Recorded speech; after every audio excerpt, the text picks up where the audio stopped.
الحمد لله الحمد لله الذي هدانا لهذا وما كنا لنهتدي لولا أن هدانا الله سبحانك لا علم لنا إلا ما علمتنا إنك أنت العليم الحكيم رب يسر ولا تعسر وتمم بالخير وبك نستعين يا فتاح يا رب العالمين رب اشرح لي صدري ويسر لي أمري واحلل عقدة من لساني يفقهوا قولي رب زدني علما رب زدني علما رب زدني علما أما بعد فأعوذ بالله من الشيطان الرجيم بسم الله الرحمن الرحيم اليوم أكملت لكم دينكم وأتممت عليكم نعمتي ورضيت لكم الإسلام دينا صدق الله مولانا العظيم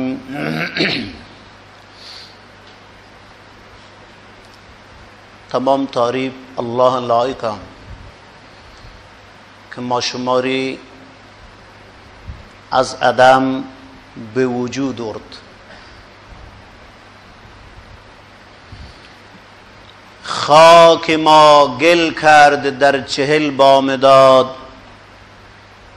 بعد از آن جان را در او آرام داد.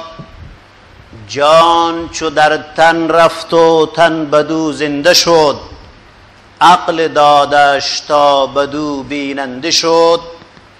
عقل چون دید بینایی گرفت، علم دادش تا شناسایی گرفت. این شعر علامه فرید الدین محمد بن ابراهیم بن مصطفی بن شعبان معروف به عطار نیشافوری رحمه الله.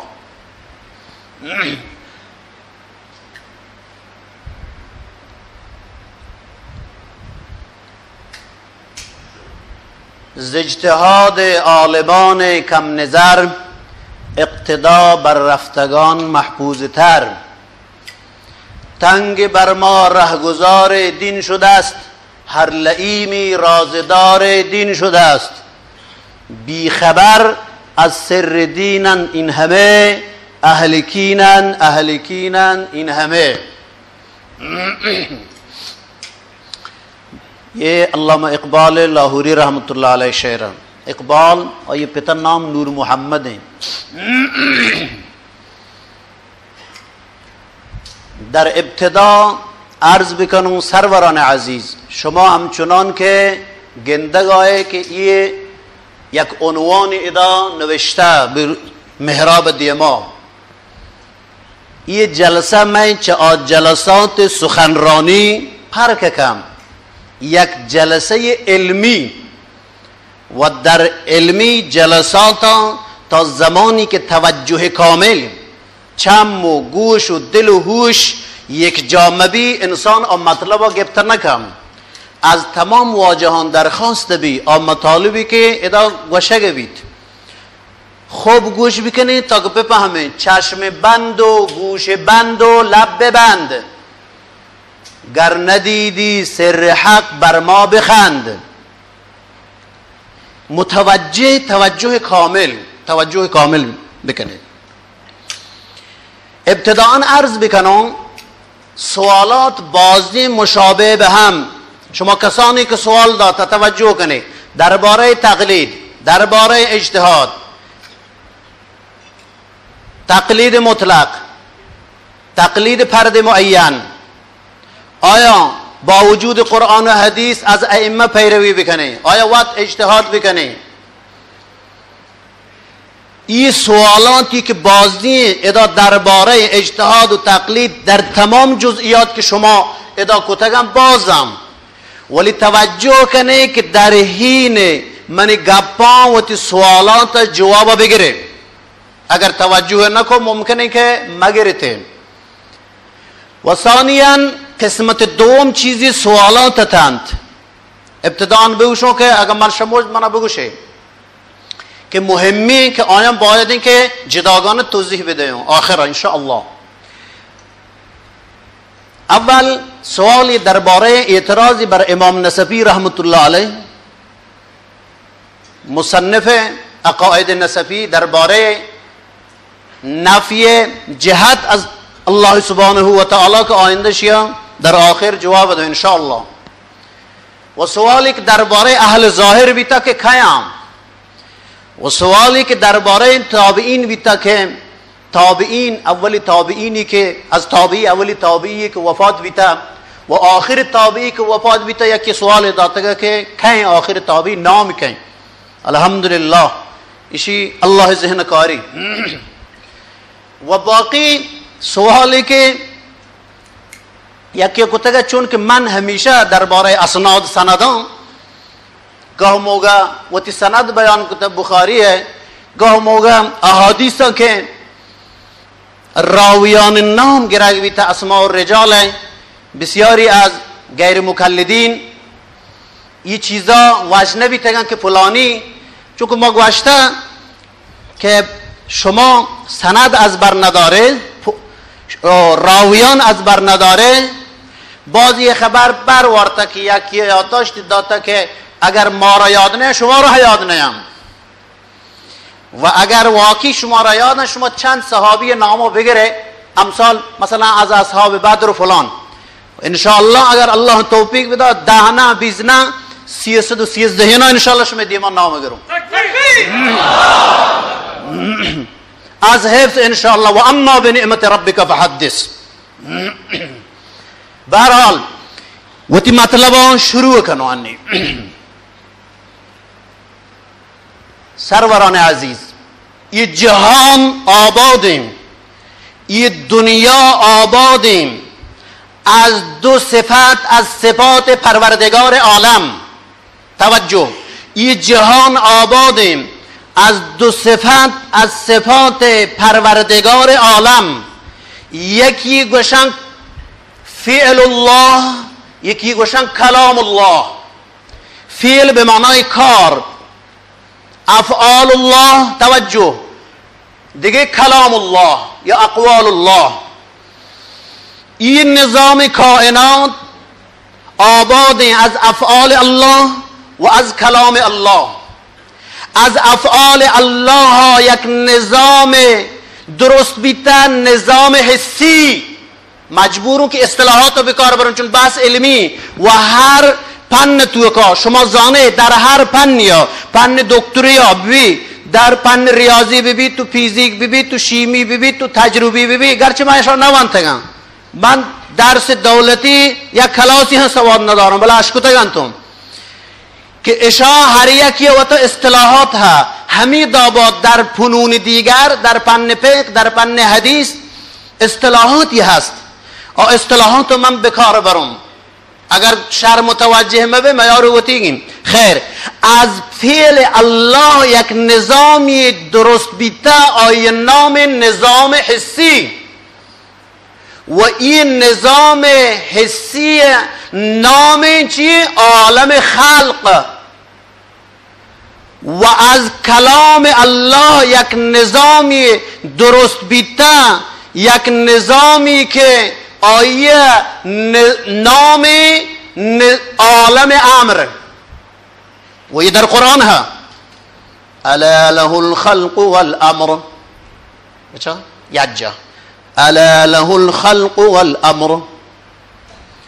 الله سبحانه و تعالی کلام و نظام امر و الله فعلا نظام خلق و یہ نظام امر و نظام خلق نامی دیگر نظام تشریع و نظام تکوین. نظام امر نامه نظام تشریع و نظام خلق نامه نظام تکوین. پس هر دو نظام هم نظام تشریع و شریعت و هم نظام تکوین و خلق از طرف الله هر دونه الله طرف هم. مبدأ نظام تشریع و مبدأ نظام تکوین از طرف الله و منتها و مرجع هر دو نظام باید به طرف خدا برگردی. منتهای نظام تشریع به طرف الله و منتهای نظام تکوین به طرف الله. هنچون که ابتدا دوینانی از الله منتها هم به طرف الله. و یہ هم در قرآن هست. الله يبدأ الخلق ثم يعيده وهو أهون عليه. الله يبدأ الخلق ثم يعيده. الله خلق شروع کن پس برگردینی. این دوباره به طرف الله. خب و حمید آبا الله سبحانه و تعالی طرف امر هم برگردیه. نظام امر که نظام تشریع هم الله تعالی طرف رو. توجه قرآن چی وشی؟ و الی الله ترجع الامور. همه امور برگردن به طرف الله. پس این دوین نظام تشریع و تکوین با هم آت که طرف الله سبحانه و تعالی صفات و تعلق هست آت که گند به ما رسیدگم. هر دنی خدای اڑ کتگم چون الله تعالی اڑ کتگم آیتی دیگر الله الذي خلق 7 سماوات ومن الأرض مثلهن يتنزل الأمر بينهن. بچا هر دنی میں ہم اللہ تعالی اڑ کتگم. انشاءاللہ کہ یہ آیت سورہ طلاق ہے بھی میں حافظین سورہ طلاق ہے نا. اذا هم عالم خلق و عالم امر با هم الله سبحانه و تعالی اڑ یعنی نظام تشریع و تکوین. توجه سخت توجه بکنه. خیر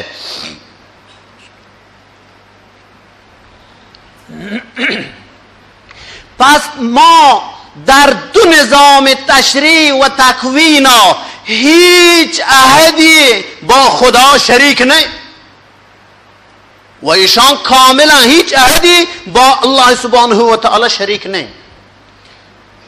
ولی بزانه که همین نظامان ارکنک به تدریج آت کگن. چون آت کگن؟ کم کم. چون که الله سبحانه و تعالی برای تعلیم انسانیت، برای تعلیم بندگان وقت که آیی از صبر و از تعنی یعنی دیر و از تدریج کم کم کار بگیرن، الله تعالی در 6 روز تو کا چی ارکتا؟ عالم خلق، نظام تکوین الله تعالی ارکتا.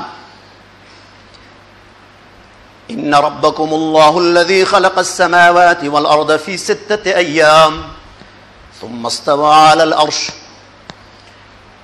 حالا یہ 6 روز حالا یہ روز یعنی طول گشتره. اگر دیگه آیتی قرآن پاک بیچاریم وإن يوما عند ربك كألف سنة مما تعدون. كألف سنة مانند هزار سال. یار روی چی الله گره 1000 سال. اگر بی ایمان اگر بی 6 روز به اندازه یعنی 6000 سال هر یک کی همچون قرآن پاک گوشی بیتگن. این نظام الله سبحانه و تعالی چیان نظام؟ آسمان، ماه و روچ و استار و دریای و بحر و بر و شجر و حجر و تمام جمادات، حیوانات و جمادات و نباتات و مایعات و محسوسات و غیر محسوسات و جواهر و اعراض همه الله سبحانه و تعالی خالق جل علی شانه و اڑ کتگم. و نظام و دوم نظام تشریع که آیه شریعت ابتداءً شما توجه بکنه که آیه مرکز اول، مرکز نظام تشریع اول، مرکز خلیفه اول بر روی زمین حضرت آدم علیه السلام. مرکز نظام تشریع الله سبحانه و تعالی صحیفه بر آیه نازل کتم. از آدم علیه السلام شروع بیتا تا که محمد مصطفی صلی الله علیه و سلم نظام تشریع ختم بیتا. نظام تشریع تا محمد مصطفی صلی الله علیه و سلم. چنانکه حدیثی واجبات فرمایین من خاتم النبیین و آخری خشت نظام تشریع محمد مصطفی صلی الله علیه و سلم. و در حجة الوداع عرفات اعلان تکمیل نظام تشریع بر محمد مصطفی صلی الله علیه و سلم نازل بیم. اليوم اكملت لكم دينكم واتممت عليكم نعمتي ورضيت لكم الاسلام دينا. خب پس تکوین، نظام تکوین و تشریع هر دو کامل بیتند. هر دو چیه؟ کامل بیتا الله سبحانه و تعالی کامل کتم هر دنیا کاملند وعدی که یه هر دنیا کامل بیتا اشان تو که هیچ کمی توجه کنه هیچ کمی و گیشی هیچ چیز ادا دخالت نی و هیچ نیاز کمی و گیشی هیچ در آن تو کنه این دنیا کاملا هم نظام تشریع الله کامل و هم نظام تکوین الله کامل هیچ کسی در ادا شریک نه قول او را لحن نه آواز نه هیچ کس در ملک او انباز نه